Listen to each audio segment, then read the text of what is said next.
Washington, D.C. is probably the most significant city in the world. It's a world that's built for Satan. We see a wonderful historic day for the nation, and the Freemasons of the United States of America are most privileged and happy to be able to participate in this momentous event. We are beginning our day, as we do in Freemasonry, with the thought of God. In order to be a Freemason, one must not belong to any particular religion, but he must believe in a supreme being in some form. Senator Thermion, members of Congress, most worshipful Grandmasters, my brother Masons, and my fellow Americans.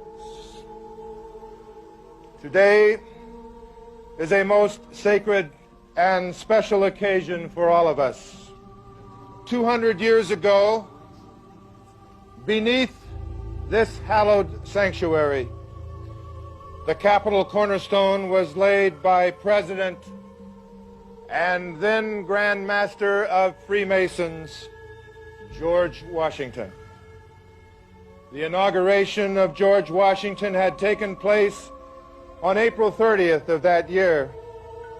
On the Bible, which is here this morning through the courtesy of St. John's Lodge number 1.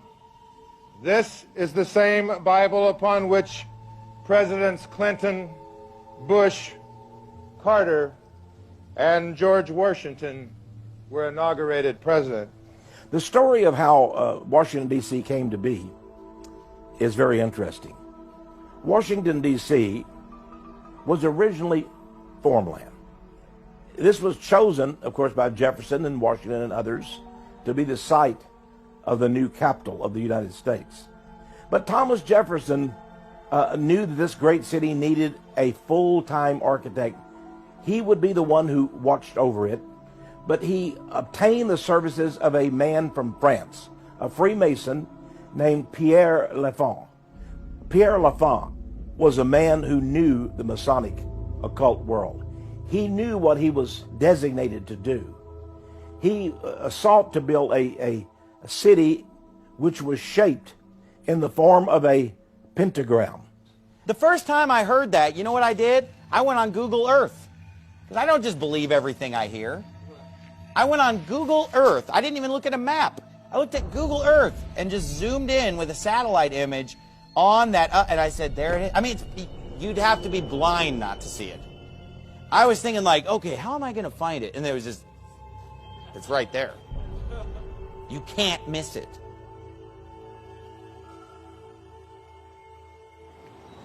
The United States of America has historically been a Christian nation in the sense that most of the people who live here have claimed the name of Jesus Christ. But when it comes to our government, when it comes to our leaders, it's a completely different story. They are not Christian at all. All you have to do is just walk around Washington, D.C. The city of Washington, D.C. is loaded with images and idols and obelisks, satanic symbols and stuff like that. Of course, the whole world knows the name Washington, D.C. What does it mean? Well, of course, it's named after George Washington, the general who defeated the English in the American Revolution. Washington, D.C. But there's a D.C., a District of Columbia, after the name of Washington. What is the District of Columbia? You know, a lot of people have seen Columbia pictures.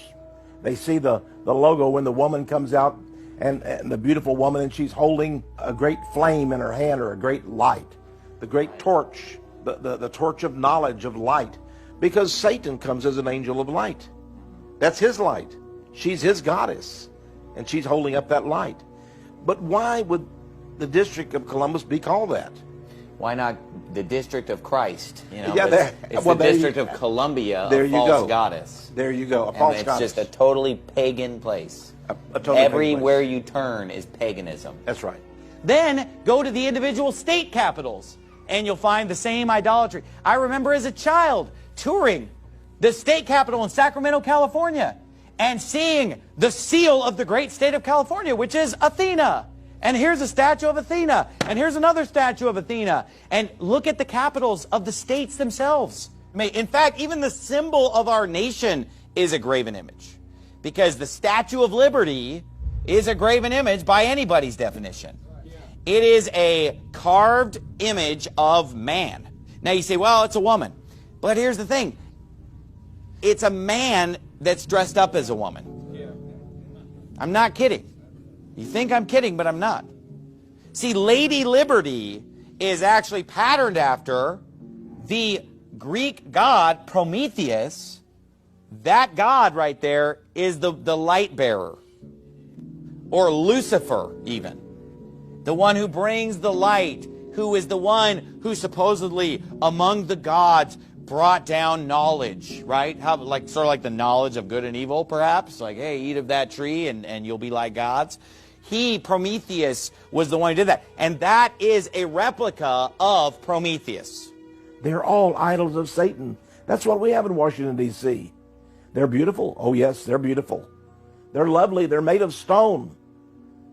But they are of the devil. There's a famous book published by Freemasonry in Washington, D.C. It's entitled 10,000 Famous Freemasons. That's the title of it. 10,000 Famous Freemasons. It's a great reference book. You'll find the names of astonishing people there. In fact, it seems that at least 14 U.S. presidents have been Freemasons. Some 35 Supreme Court judges have been Freemasons. And the numbers of governors and generals and senators and congressmen are innumerable.